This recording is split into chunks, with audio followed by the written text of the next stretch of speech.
Good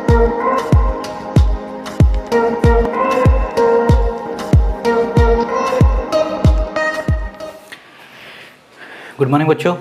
आज हम लोग पढ़ेंगे क्लास 8 का जियोग्राफी, जिसका नाम है लेसन 3, जिसका नाम है natural vegetation and wild life, यानी कि प्राकृतिक वनस्पति एंड और वन्य जीव। ठीक है, तो इसमें हम लोग पढ़ेंगे कि जो प्राकृतिक वेजिटेशन होता है वो होता क्या है और इसमें कौन कौन से वन्य जीव पाए जाते हैं और यह किन किन क्षेत्रों में स्थित होता है। आप जानते हैं कि पृथ्वी को तापमान के आधार पर 3 भागों में बांटा गया है: temperate region, torrid zone, temperate zone और फ्रिजिड जोन, यानी कि उष्णकटिबंधीय क्षेत्र, शीतोष्णकटिबंधीय क्षेत्र और शीत प्रदेश। तो इस आधार पर अगर हम लोग देखें तो हमारे देश में वन्य जीव और नेचुरल वेजिटेशन जो है वो अत्यधिक मात्रा में पाया जाता है और इस क्षेत्र में काफ़ी ज़्यादा हमारा जो देश है वो रिच है, अर्थात मूल्यवान है, धनी है।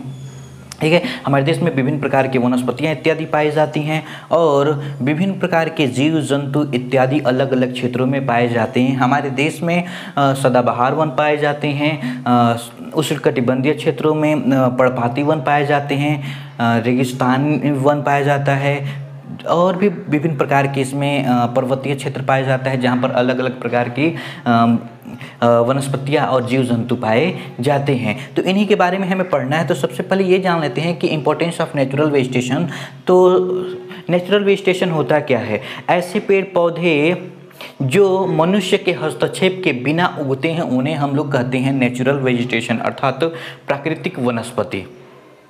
इनका हमारे जीवन में काफ़ी ज़्यादा महत्व होता है। प्राकृतिक वनस्पतियाँ जो होती हैं वो हमें पल्प उपलब्ध कराती हैं, जिससे कागज़ बनता है। ये गम उपलब्ध कराती हैं, अर्थात गोंद उपलब्ध कराती हैं, फल, सब्जियाँ, औषधियाँ और लकड़ियाँ उपलब्ध कराती हैं, जिससे विभिन्न प्रकार की वस्तुएं बनाई जाती हैं। तो इस तरीके से अगर देखा जाए तो जो नेचुरल वेजिटेशन होता है, अर्थात प्राकृतिक जो वनस्पतियाँ होती हैं वो हमारे लिए ज़्यादा महत्वपूर्ण होती हैं। साथ ही साथ जो नेचुरल वेजिटेशन होता है इन क्षेत्रों को इनके तापमान के आधार पर और इनकी विशेषता के आधार पर बांटा गया है। तो अगर हम लोग देखें प्राकृतिक वनस्पतिक क्षेत्रों को इस पूरी दुनिया में, तो सबसे पहले हम लोग ठंडे प्रदेशों को देखते हैं। तो इसमें आता है टुंड्रा वेजिटेशन, आर्कटिक। ठीक है, टुंड्रा वेजिटेशन में हम लोग 3 क्षेत्र के बारे में पढ़ेंगे: आर्कटिक टुंड्रा, अंटार्कटिक टुंड्रा और अल्पाइन। तो सबसे पहले टुंड्रा क्षेत्र विशेषता ये होता है जहाँ पे ठंडे क्षेत्र पाए जाते हैं। तो हमारे पृथ्वी के दोनों पोल्स जो ध्रुव हैं, उत्तरी ध्रुव और दक्षिणी ध्रुव, वो टुंड्रा क्षेत्र कहा जाता है, क्योंकि वो ठंडा क्षेत्र होता है और पूरे साल वहाँ की जो मिट्टी होती है बर्फ़ से ढकी रहती है। फिर भी वहाँ पर कुछ पेड़ पौधे और कुछ घास फूस इत्यादि ही पाए जाते हैं और वहाँ पर कुछ जीव जंतु जैसे कि आर्कटिक आइबेक्स है, आर्कटिक फॉक्स है, ठीक है, कैरिबो है, लेमिंगो है, ये सब के सब जीव उन ठंडे प्रदेशों में पाए जाते हैं। तो आर्कटिक टुंड्रा में देखेंगे तो आर्कटिक जो टुंड्रा है वो नॉर्थर्न हेमिस्फीयर अर्थात पोल्स पर पड़ता है, उत्तरी ध्रुव पर होता है और यह पूरी तरह बर्फ़ से ढका रहता है पूरे साल।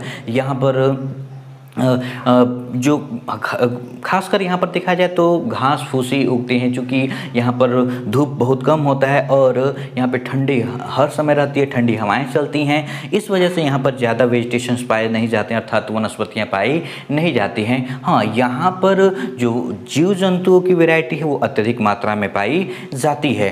अंटार्कटिक में देखें तो ये दक्षिण में होता है, अर्थात दक्षिणी ध्रुव पर स्थित है और यहाँ पर यह जो अंटार्कटिक क्षेत्र है वो दुनिया का सबसे ठंडा क्षेत्र और सबसे ज़्यादा यहाँ पर आंधी तूफान, ठंडे आंधी तूफान चलते हैं। यहाँ पर केवल कुछ खास प्रकार के जैसे कि घास होते हैं, लिचेन इत्यादि ही पाए जाते हैं। यहाँ पर भी ठंडा बहुत ज़्यादा होता है और यहाँ पर कुछ खास जीव जैसे कि पोलर बियर है या फिर सील है, ये जीव ही पाए जाते हैं। ज़्यादा यहाँ पर जीव जंतु या फिर वनस्पतियाँ इत्यादि पाई नहीं जाती हैं। अल्पाइन टुंड्रा में अगर हम देखेंगे तो अल्पाइन टुंड्रा जो क्षेत्र होता है वहाँ पर पूरी तरीके से जो क्षेत्र होता है वो ट्रीलेस होता है, अर्थात वहाँ पर किसी प्रकार का पेड़ पौधा इत्यादि पाया नहीं जाता है। यहाँ पर कुछ जीव जंतु पाए जाते हैं जैसे कि पोलर बियर है या और भी कुछ जीव जंतु यहाँ पे पाए जाते हैं, लेकिन ये ठंडे प्रदेश होते हैं जहाँ पर पूरे साल ज़मीन जो होती है बर्फ़ के नीचे ढकी होती है। यहाँ पर बहुत कम गर्मी पड़ती है, धूप बहुत कम आता है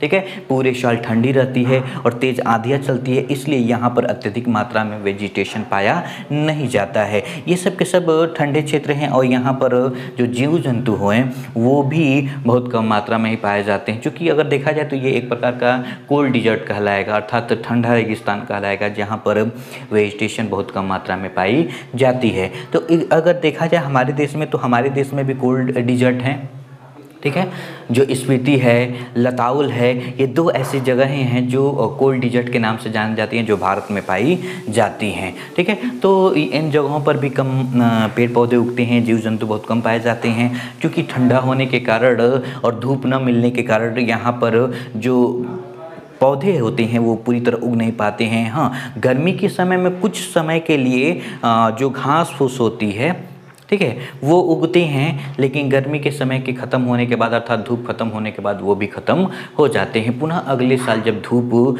कुछ दिनों के लिए, अर्थात 1 या 2 महीनों के लिए आती है, तो उस दौरान ये घास फूस पुनः उगते हैं और पुनः वो ठंडे की वजह से ख़त्म हो जाते हैं, मर जाते हैं। अर्थात वहाँ पर अगर देखा जाए तो बहुत कम मात्रा में वनस्पतियाँ इत्यादि पाई जाती हैं। तो इस तरीके से हमने नेचुरल वेजिटेशन के बारे में पढ़ा कि हमारे जो देश है वो प्राकृतिक संपदा के आधार पर काफ़ी ज़्यादा मूल्यवान है, धनवान है, और यहाँ पर विभिन्न प्रकार के नेचुरल वेजिटेशन में डिफरेंसेस अर्थात वैरायटी पाई जाती है।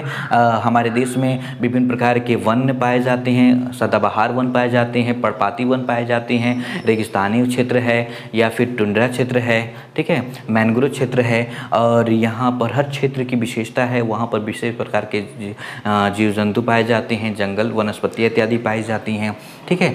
और नेचुरल वेजिटेशन किसे कहते हैं? तो जो भी पेड़ पौधे बिना मनुष्य के हस्तक्षेप के, अर्थात बिना मनुष्य की सहायता से अपने आप उगे रहते हैं, उन्हें हम लोग नेचुरल वेजिटेशन कहते हैं, ठीक है। और इनका हमारी लाइफ में बहुत ज़्यादा महत्व होता है। इससे हमें लकड़ी के पल्प मिलती हैं, जिससे कागज़ बनता है, गम मिलता है, औषधियाँ मिलती हैं, दवाइयाँ मिलती हैं, लकड़ी मिलता है जिससे विभिन्न प्रकार की वस्तुओं को बनाते हैं। और ये जो क्षेत्र होता है इनको तापमान के आधार पर अलग अलग हिस्सों में बांटा गया है, जिसको हम लोग टुंड्रा क्षेत्र कहते हैं, एवरग्रीन क्षेत्र कहते हैं, ठीक है। तो हम लोग अभी टुंड्रा क्षेत्र के वेजिटेशन के बारे में पढ़े हैं, आर्कटिक टुंड्रा, अंटार्कटिक टुंड्रा और अल्पाइन टुंड्रा के बारे में पढ़े हैं। अगले वीडियो में हम लोग एवरग्रीन के बारे में पढ़ेंगे, ठीक है। जो भी आपको समझ में न आया हो आप हमसे पूछ सकते हैं या फिर व्हाट्सएप कमेंट में पूछ सकते हैं। धन्यवाद।